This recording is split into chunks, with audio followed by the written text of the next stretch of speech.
Hello दोस्तों, welcome back to my channel. तो दोस्तों एक बार फिर से लेके आई हूँ आपको खूबसूरत सी वीडियो। तो दोस्तों आज हम बात करेंगे माघ की पूर्णिमा की। जी हाँ दोस्तों, माघ की पूर्णिमा देखते ही देखते फरवरी का महीना निकलने वाला है और पूर्णिमा आ चुकी है। तो आज जानते हैं कि कब है माघ की पूर्णिमा, 23 तारीख को या 24 तारीख को। जाने शुभ फल, मुहूर्त और संपूर्ण विधि और सामग्री एवं मंत्र, दान, हवन इत्यादि का सब चीज़ का महत्व भी बताऊंगी आज आपको इस वीडियो में। तो चलिए शुरू करते हैं। दोस्तों माघ की पूर्णिमा के दिन दान पुण्य कार्यों का बड़ा ही महत्व होता है। इस बार 24 फरवरी को माघ की पूर्णिमा मनाई जाएगी। दोस्तों इस दिन विष्णु जी और माँ लक्ष्मी की पूजा की जाती है। साथ ही साथ बता दें कि सनातन धर्म में पूर्णिमा तिथि के दिन दान, स्नान आदि कार्यों का बड़ा महत्व माना जाता है। दोस्तों पंचांग के अनुसार इस बार माघ महीने की पूर्णिमा तिथि 24 फरवरी को पड़ रही है।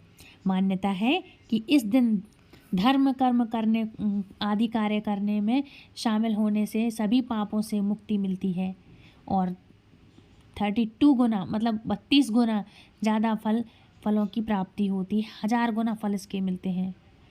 दोस्तों इस दिन जगत के पालनहार श्री हरि विष्णु और माँ लक्ष्मी की पूजा आराधना का शुभ फल माना जाता है और विधि विधान है।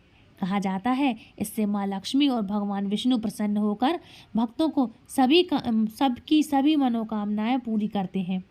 तो आइए जानते हैं माघ पूर्णिमा 2024 का शुभ मुहूर्त क्या है, पूजा विधि क्या है, मंत्र और दान का महत्व।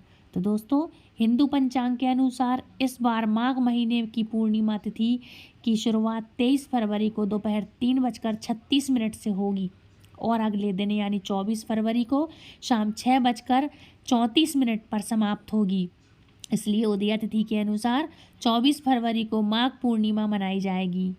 अब जान लेते हैं दोस्तों पूजा का शुभ मुहूर्त क्या है। तो दोस्तों माघ की पूर्णिमा 2024 इसका शुभ मुहूर्त है। दोस्तों स्नान और दान का पहले मैं मुहूर्त बता रही हूँ। तो स्नान दान का मुहूर्त है 5:11 पर सुबह मतलब AM और 6:02 तक PM मतलब जो शाम के सुबह चालू होगा मुहूर्त सुबह 5 बजे से लेकर शाम के 6 बजे तक आप स्नान दान मुहूर्त ये सब कर सकते हैं उस दिन।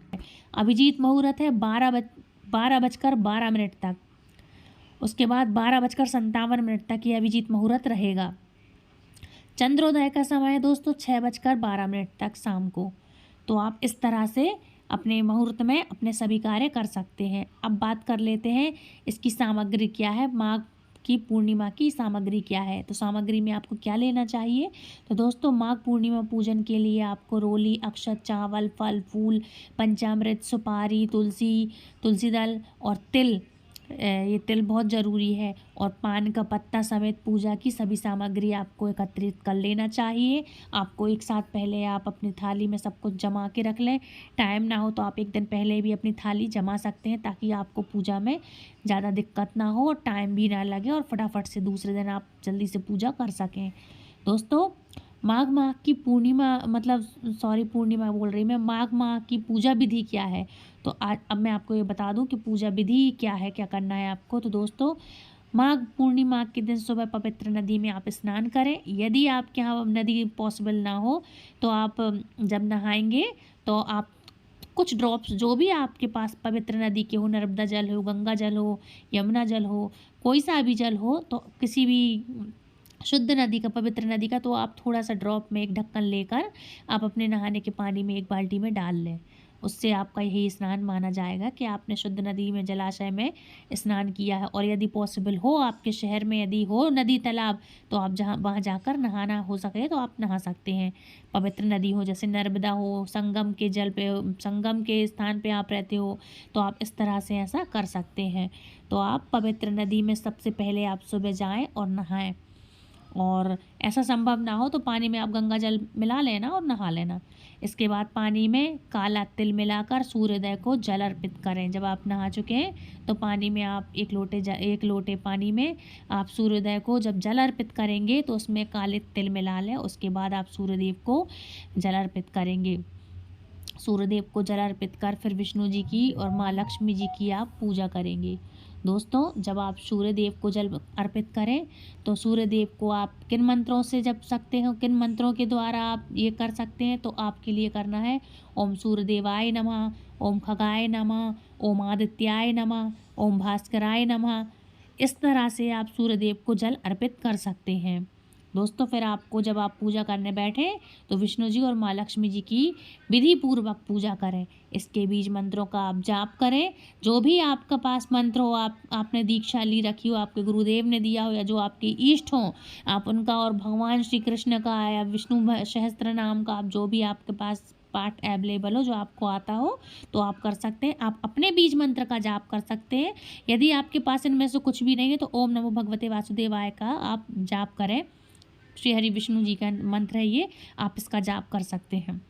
दोस्तों अंत में सभी देवी देवताओं की आरती उतारें, सबको धूप दीप नैवेद्य आदि से सबकी पूजा करें, फूल पुष्प आदि आप चढ़ा दें। और इसके बाद आप सभी देवी देवताओं की, गाय का शुद्ध घी हो तो बहुत अच्छा, मार्केट वाला हो तो कोई दिक्कत नहीं है, तो आप उससे शुद्ध घी से आप आरती करें। शुद्ध घी, एक बात और बोल दूं कि यदि किसी के पास नहीं है तो आप सरसों के तेल से या तिली के तेल से आप इनका दीपक आप प्रज्वलित कर सकते हैं। दोस्तों अंत में सभी देवताओं की आप आरती करें। और इस दिन सफ़ेद और काले तिल का दान करना बहुत शुभ माना जाता है, तो ये कार्य आप अवश्य करें। दोस्तों मंत्रों का मैं आपके लिए मेन चीज़ बता दूं कि आपको ओम नमो भगवते वासुदेवाय नमः का आपको पाठ अवश्य ही करना चाहिए। और दोस्तों दान के बारे में यदि आपको मैं बताऊं तो दान के लिए आपको सर्वश्रेष्ठ क्या होगा, तो दोस्तों माघ पूर्णिमा के दिन घी, फल, गुड़, वस्त्र, चना इत्यादि चीज़ों का हमें दान करना चाहिए। ये बेहद शुभ माना जाता है और ये बहुत ही शुभ माना गया है और खूब सारे शुभ फलों की हमें प्राप्ति होती है। दोस्तों इस दिन गरीबों को और ज़रूरतमंदों को और ब्राह्मणों को भोजन आप जरूर कराएं। जैसे कई जगह आपने देखा होगा रास्ते में काफ़ी सारे ऐसे लोग वृद्ध बुजुर्ग बैठे रहते हैं जिनके हाथ पैर नहीं चलते हैं और कई लोग अपने घरों से बाहर निकाल देते हैं। वृद्धाश्रम हो जहाँ आप रहते हैं या कहीं ऐसा अवेलेबल हो कि आपको लगता है ये ज़रूरतमंद है, तो ऐसी जगह आप ज़रूर से दान करके आएँ, गरीबों को भोजन कराएं या आप अपने घर में बनाएं, पैक करें और दे के आएँ। या सूखा अनाज आप किसी ब्राह्मण पंडित आदि को आप निकाल सकते हैं। इस दिन दोस्तों यदि आप किसी जलाशय के पास रहते हैं या पवित्र नदी के स्थानों पर रहते हैं तो आपके लिए आज के दिन दीपदान अवश्य ही करना चाहिए। दीपदान करें और माँ की आरती करके आप जरूर आएँ, जल लेकर आएँ। जल का आचमन आपको अवश्य ही करना चाहिए। इसके साथ मैं आपको बता दूं कि इस दिन जब आप पूजा करें तो आपके लिए काले कलर के कपड़े नहीं धारण करना चाहिए। काले, एकदम चटक नीला या बिल्कुल सफ़ेद कलर के, जो जैसे भूरे भद्दे, मतलब लाइट एकदम से सफ़ेद या सुनहरी वाले, गोटे वाले, इस तरह से कपड़े आपको धारण नहीं करना चाहिए। शुभ कलर माना गया है रेड कलर हो गया, लाल कलर, हरा कलर, पीला कलर, इस तरह से आप कपड़े पहने, ये पूजा में शुभ माने जाते हैं।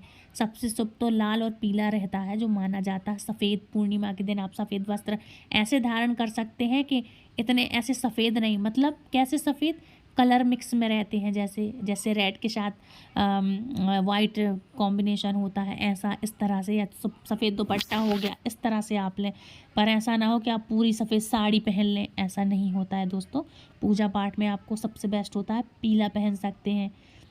और जब आप पूजा करेंगे तो चंद्रदेव को जब आप अर्घ देंगे तो आपको मीठे में खीर अवश्य बनानी चाहिए। सफ़ेद चीज़ों का आपको भोग लगाना चाहिए, सफ़ेद फूल आपको अर्पित करना चाहिए।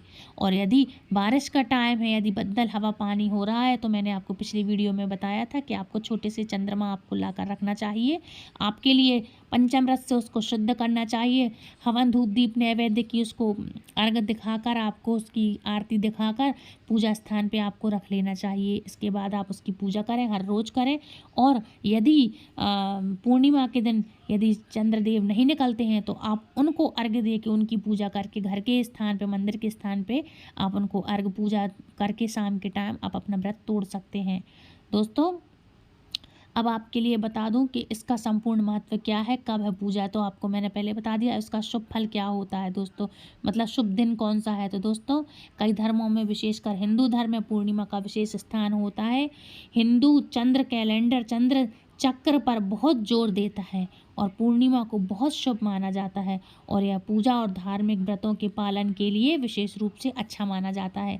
इसलिए खास करके बच्चों की हिफाजत के लिए माएँ हमेशा बच्चों की लंबी उम्र के लिए, उनके लिए बच्चों की, कहते हैं छोटे बच्चों को जिनको सर्दी होती है, सर्दी जुकाम ना हो, तो उनके लिए माएँ ये व्रत अवश्य ही रखती हैं। तो आप ज़रूर से करें ये व्रत और मुझे कमेंट करके ज़रूर बताएं। और दोस्तों यदि आपको मेरी वीडियो पसंद आई हो तो प्लीज़ लाइक शेयर कमेंट करें। चैनल सब्सक्राइब करना बिल्कुल ना भूलें, ये भी बिल्कुल फ्री है। चैनल सब्सक्राइब करना, लाइक ज़रूर किया करें ताकि मुझे पता चले कि आपको वीडियो में कुछ अच्छा लगा या नहीं लगा, ये भी बिल्कुल फ्री है। और जब आप प्रेस करें तो बेल आइकन को ऑल पे प्रेस करें ताकि मेरी आने वाली हर वीडियो की नोटिफिकेशन सबसे पहले आप तक पहुंचे। तो ये सब फ्री है, तो प्लीज़ जाएं मेरे चैनल पर और सब्सक्राइब करें मेरे चैनल को। और सारी हिंदू धर्म की हर तरह की जानकारी आप मेरे चैनल से प्राप्त कर सकते हैं। और आपको किस विषय में जानकारी चाहिए तो प्लीज़ मुझे कमेंट ज़रूर करके बताइएगा कि मैं आपको किस विषय में जानकारी दूं, कौन सा तीज त्योहार व्रत धर्म ग्रंथ किस चीज़ की आपको जानकारी चाहिए, तो मैं अगली वीडियोस के लिए लेके आऊँगी आपके लिए। तब तक मिलती हूँ नेक्स्ट वीडियो में। बाय बाय, राधे राधे, हरे कृष्णा।